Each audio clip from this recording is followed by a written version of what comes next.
तो हमने पार्ट 1 में देख लिया था कि जो वर्ब होता है वो क्या होता है। एक एक्शन होता है, एक एक्सप्रेशन होता है, एग्जिस्टेंस बताता है, एक्सपीरियंस बताता है, हैपनिंग होना बताता है, ठीक है। और जो वर्ब होते हैं उनको मेनली हमने मेन वर्ब और हेल्पिंग वर्ब या ऑक्सिलरी वर्ब में बांटा होता है। मेन वर्ब 5 टाइप के होते हैं, first form, second form, third form, fifth form, ठीक है। फिर मेन वर्ब को भी हमने 2 भागों में बांटा था, फाइनाइट वर्ब और इनफाइनाइट वर्ब। तो हमने इनफाइनाइट वर्ब भी देख लिया था कि नॉन फाइनाइट वर्ब भी 3 तरह के होते हैं, इन्फिनेटिव, पार्टिसिपल और जीरंड, ठीक है। तो आज हम पढ़ेंगे फाइनाइट वर्ब के और 2 भाग। तो फाइनाइट वर्ब को भी अभी 2 भागों में बांट सकते हैं, जो कि एक होता है ट्रांजिटिव वर्ब और एक होता है इंट्रांजिटिव वर्ब। ट्रांजिटिव मतलब सकर्मक क्रिया, इंट्रांजिटिव मतलब अकर्मक क्रिया। तो ट्रांजिटिव वर्ब वो होता है जिसमें ना वर्ब के बाद ऑब्जेक्ट की जरूरत होती है, ठीक है। और ऑब्जेक्ट भी 2 होते हैं, डायरेक्ट और इनडायरेक्ट, ठीक है। तो जब ना वर्ब के पीछे ऑब्जेक्ट की आवश्यकता होती है, ठीक है, डायरेक्ट ऑब्जेक्ट की तो जरूर आवश्यकता होती है, तो इसको बोलते हैं ट्रांजिटिव वर्ब। और जब ना वर्ब के बाद ऑब्जेक्ट की आवश्यकता नहीं होती है उसको बोलते हैं ट्रांजिटिव वर्ब। तो ट्रांजिटिव वर्ब क्या होता है? That which requires an object. ऐसा वर्ब जिसको अपने ऑब्जेक्ट की आवश्यकता होती है वो होता है ट्रांजिटिव वर्ब। और that which requires no object, और ऐसा वर्ब जिसको अपने ऑब्जेक्ट की आवश्यकता नहीं होती है उसको बोलते हैं इंट्रांजिटिव वर्ब, ठीक है। तो ट्रांजिटिव वर्ब के बारे में पढ़ेंगे। सकर्मक क्रिया। अ transitive verb is a verb that denotes an action which passes over from doer और सब्जेक्ट टू एन ऑब्जेक्ट। तो ट्रांजिटिव वर्ब एक ऐसा वर्ब होता है जो एक एक्शन को डिनोट करता है जिसको सब्जेक्ट करता है ऑब्जेक्ट के ऊपर। यानी ये रानी एक सब्जेक्ट है, रानी सिंह ए सॉन्ग। तो रानी के सिंह यानी काम का प्रभाव या असर किस पे पड़ रहा है? सिंह सॉन्ग पे पड़ रहा है। तो ये सब्जेक्ट है, वर्ब है, ऑब्जेक्ट है। तो इस वर्ब के पास अपना क्या है? एक ऑब्जेक्ट है। यानी इस वर्ब के बाद यहाँ पे एक रिसीवर है। तो जब वर्ब के बाद एक रिसीवर होते हैं तो उसको बोलते हैं ऑब्जेक्ट। और वो जो ऑब्जेक्ट आ गया तो इससे पहले वाला जो वर्ब है उसे बोलते हैं ट्रांजिटिव वर्ब। ऐसी ही रोट ए लेटर और चिंकू लाइक स्वीट्स। तो हम देख रहे हैं कि ये सारे सब्जेक्ट हैं। ये डूअर है, काम को करने वाला सब्जेक्ट होता है, और ये काम को रिसीव कर रहे हैं, फल को प्राप्त कर रहे हैं, इन्हें बोलते हैं रिसीवर। यानी ये ऑब्जेक्ट है। जो काम का असर इन पे पड़ रहा है तो ये ऑब्जेक्ट है। तो ऑब्जेक्ट पता चल गया होगा आपको, सब्जेक्ट पता चल गया होगा। तो जब वर्ब के बाद ऑब्जेक्ट होगा तो उसको कहेंगे ट्रांजिटिव वर्ब, ठीक है। तो ट्रांजिटिव वर्ब एक ऐसा वर्ब होता है जिसको अपने ऑब्जेक्ट की आवश्यकता होती है, ठीक है। यानी जिसके सब्जेक्ट के काम का असर दूसरे वस्तु पे पड़े तो उसे बोलते हैं ऑब्जेक्ट। और ऑब्जेक्ट जो है वो 2 तरह के होते हैं, डायरेक्ट और इनडायरेक्ट, ठीक है। तो इसको हम आगे पढ़ेंगे अभी। तो इतना समझ में आ गया कि ये क्या होता है? ट्रांजिटिव वर्ब होता है। अगला पढ़ेंगे इंट्रांजिटिव वर्ब, अकर्मक क्रिया। An intransitive verb is a verb that denotes an action which does not pass over to an object or that does not require an object. यानी एक इंट्रांजिटिव वर्ब एक ऐसा वर्ब होता है जो ऐसे एक्शन को डिनोट करता है जिसका एक्शन ना किसी दूसरे ऑब्जेक्ट के ऊपर पास नहीं होता बल्कि सब्जेक्ट पर ही सीमित रहता है। जैसे राम लाफ्स, राम हंसता है, तो राम के क्रिया का यानी हंसने का काम राम के ऊपर ही पड़ा।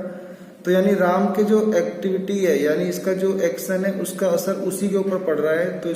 तो इसको ऑब्जेक्ट की आवश्यकता नहीं है, इनके बाद ऑब्जेक्ट नहीं लिखे गए हैं। तो ऐसी वर्ब, ये लाफ जो है इसको बोलते हैं ट्रांजिटिव वर्ब। ऐसी डॉग बाग्स, कुत्ते भौंकते हैं, तो इस काम का असर भी कुत्ते पे यानी सब्जेक्ट पर ही पड़ रहा है। तो ये एक ऐसा वर्ब है, ये इंट्रांजिटिव वर्ब है, इसको अपने मीनिंग के लिए ऑब्जेक्ट की आवश्यकता नहीं है। बर्ड्स फ्लाई, पक्षी उड़ते हैं, तो इसमें ना उड़ने का काम पक्षी खुद कर रहे हैं। तो सब्जेक्ट के द्वारा जो एक्शन किया गया है उसका असर या उसका फल इन्हीं के ऊपर पड़ रहा है। तो ऐसे वर्ब को बोलते हैं इंट्रांजिटिव वर्ब। यानी ऐसे वर्ब जिनको ऑब्जेक्ट की आवश्यकता नहीं होती अपने कंप्लीट मीनिंग के लिए उनको बोलते हैं इंट्रांजिटिव वर्ब, ठीक है। अधिकांश इंट्रांजिटिव वर्ब के साथ केवल एक ऑब्जेक्ट होता है, लेकिन कुछ ऐसे ट्रांजिटिव वर्ब होते हैं जिन्हें 2 ऑब्जेक्ट की आवश्यकता होती है। एक ऑब्जेक्ट पर्याप्त इनके लिए नहीं होता। तो give, ask, offer, promise, tell इत्यादि ऐसे अनेक वर्ब हैं जिनको 2 ऑब्जेक्ट की आवश्यकता पड़ सकती है। तो जैसे लिखा है ही गेव मी, अगर हम सिर्फ इतना लिखते हैं ही गेव मी तो मीनिंग नहीं निकल रहा है। और अगर हम इसी के आगे थोड़ा और कुछ जोड़ दें, he gave me a book, तो अब आप इसका सही मीनिंग निकल रहा है। तो जो मी है ये पर्सन के लिए यूज हुआ है और बुक जो है ये थिंग के लिए यूज हुआ है। जो पर्सन के लिए यूज होते हैं उन्हें बोलते हैं इनडायरेक्ट ऑब्जेक्ट,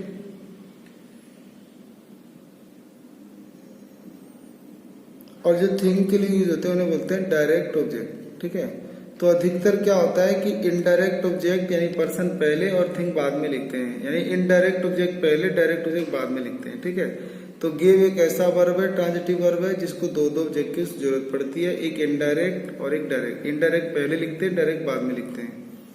ऐसी my father send me money, तो माई फादर सब्जेक्ट हो गया, सेंड हो गया वर्ब, और ये एक ऐसी वर्ब है जिसके पीछे दो दो ऑब्जेक्ट है, एक तो मी यानी पर्सन और एक मनी यानी थिंग। तो जो पर्सन है वो इनडायरेक्ट ऑब्जेक्ट और ये हो गया आपका डायरेक्ट ऑब्जेक्ट। ठीक है, तो उम्मीद करता हूं कि ये भी आपको समझ में आ गया कि कुछ ट्रांजिटिव वर्ब ऐसे होते हैं जिनके पीछे एक ऑब्जेक्ट नहीं दो दो ऑब्जेक्ट की जरूरत पड़ती है। तो एक उसमें से होता है डायरेक्ट ऑब्जेक्ट और एक होता है इनडायरेक्ट ऑब्जेक्ट।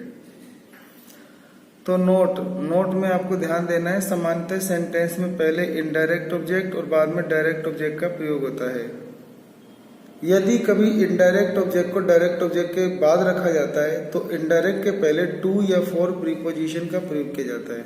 अगर हम यूं लिखें the teacher taught us grammar, तो द टीचर सब्जेक्ट हो गया, टॉट वर्ब हो गया, और इसके पीछे आने वाला अस और ग्रामर ऑब्जेक्ट हो गया। तो अस पर्सन के लिए है तो ये आपका इनडायरेक्ट ऑब्जेक्ट हो गया, और ग्रामर जो है ये वस्तु है तो ये आपका डायरेक्ट ऑब्जेक्ट हो गया। तो इनडायरेक्ट पहले आता है, डायरेक्ट बाद में आता है। लेकिन क्या करना होता है कि कभी कभी डायरेक्ट को पहले और इनडायरेक्ट को बाद में लिखना पड़ता है। जैसे the teacher taught grammar to us, तो जब हम ना इनडायरेक्ट को पीछे डायरेक्ट को आगे रखते हैं तो हमें बीच में इनको जोड़ने के लिए प्रीपोजिशन टू या फोर लगाना होता है। तो अभी के लिए टू उचित है। ठीक है, तो बनेगा the teacher taught grammar to us. Pinky brought me a glass of milk, और देखोगे यहाँ पे तो पिंकी ब्राउट माने वर्ब हो गया, मी यानी आपका डायरेक्ट ऑब्जेक्ट, इनडायरेक्ट ऑब्जेक्ट हो गया, एक glass of milk direct object हो गया। अब एक ग्लास ऑफ मिल्क हमने अगले सेंटेंस में आगे लिख दिया है और मी पीछे लिख दिया है। तो इन दोनों को जोड़ने के लिए जब डायरेक्ट को पहले और इनडायरेक्ट ऑब्जेक्ट को बाद में लिखते हैं तो हम प्रीपोजिशन टू या फोर से जोड़ते हैं। तो यहाँ पे आवश्यकता के लिए फोर जोड़ेंगे। Pinky brought a glass of milk for me. ठीक है,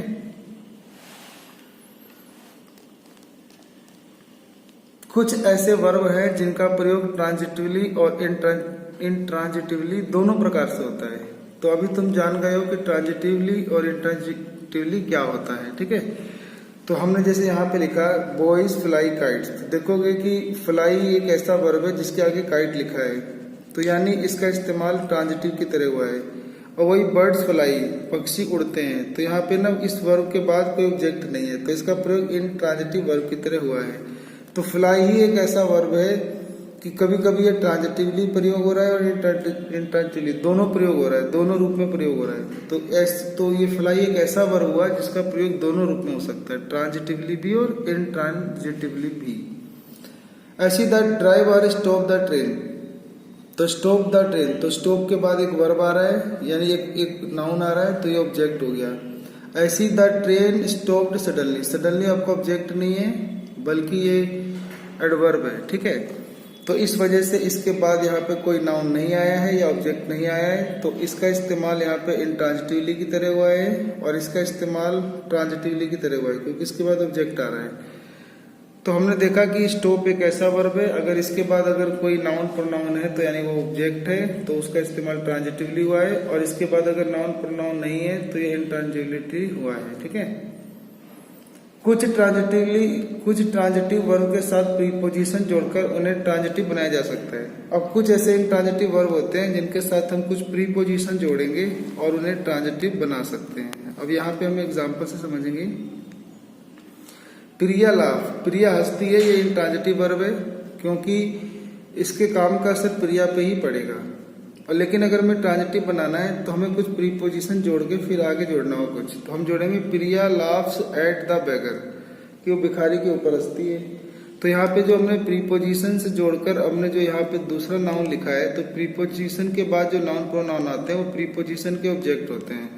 और अब क्योंकि ये वर्ब के ये जो इंट्रांजिटिव वर्ब है इसके बाद प्रीपोजिशन से जुड़ के ये ऑब्जेक्ट आया है, तो अब ये जो वर्ब है ये इंट्रांजिटिव नहीं, अब ये ट्रांजिटिव बन गया है। ठीक है, क्योंकि इसके बाद प्रीपोजिशन का ऑब्जेक्ट है।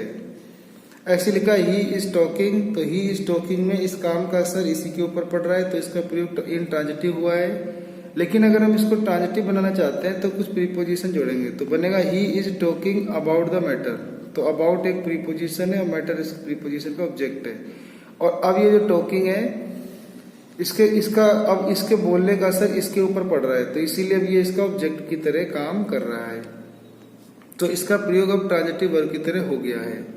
लुक फॉरवर्ड, ठीक है, तो लुक फॉरवर्ड एक ट्रांजिटिव वर्ब है। और please look into the case seriously में इसका प्रयोग इन ट्रांजिटिवली की तरह हुआ है, या ट्रांजिटिव वर्ब की तरह हुआ है लुक का, ठीक है। कभी कभी प्रीपोजिशन वर्ब के पहले भी लगता है। अभी हमने देखा कि प्रीपोजिशन जो है वो वर्ब के बाद आ रहा है, लेकिन कभी कभी क्या होता है प्रीपोजिशन वर्ब के पहले भी आ सकता है। जैसे India must overcome the terrorist, India must overcome the terrorist. तो देखोगे जो कम है ये वर्ब है, और वर्ब से पहले ओवर यानी प्रीपोजिशन भी आ सकता है, ठीक है। तो वर्ब से पहले प्रीपोजिशन आ सकता है। The river over flew its bank, तो फ्ल्यू वर्ब हो गया, इससे पहले ओवर प्रीपोजिशन है, तो वर्ब से पहले प्रीपोजिशन आ सकता है। They withdraw the proposal, withdrew the proposal, तो ड्रू वर्ब है, इससे पहले विद एक प्रीपोजिशन है, तो ये आ सकता है, तो ये भी आपका करेक्ट है।